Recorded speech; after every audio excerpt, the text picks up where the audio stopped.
مسلمان ایک داعی امت کا نام ہے، یہ قوم نہیں ہے، امت ہے۔ ہم مقصد لوگوں کا مجموعہ۔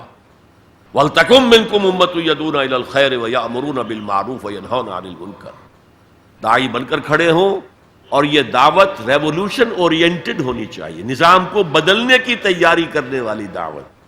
کہیں بھی ہوں، مسلم مائنورٹی کنٹری میں ہو، مسلم میجورٹی کنٹری میں ہو، یہاں تک کہ چاہے اکیلا ہو کوئی شخص دنیا کے اندر کسی ملک میں، he has to do it, اگر وہ مسلمان ہے، بلکہ صحیح معنی میں اگر وہ بندہ مومن ہے۔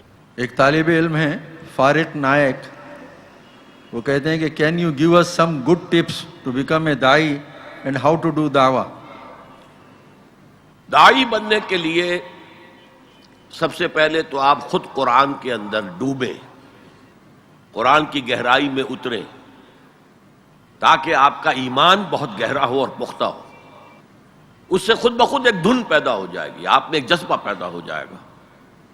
And where there's a will, there's a way۔ پھر آپ خود راستے تلاش کر لیں گے، کوئی راستہ آپ کو بتانے کی ضرورت نہیں ہے، اور اللہ کا وعدہ ہے وَالَّذِينَ جَاهَدُوا فِينَا لَنَهْدِيَنَّهُمْ سُبُلَنَا۔ جو لوگ ہماری راہ میں جد و جہد کریں گے، محنت کریں گے، مشقت کریں گے، قربانیاں دیں گے، ہم ان کے لیے اپنے راستے کھولتے چلے جائیں گے، بتاتے رہیں گے، ان کو ہدایت کرتے رہیں گے۔ یہ اللہ کی طرف سے گائیڈنس آپ کو ملتی رہے۔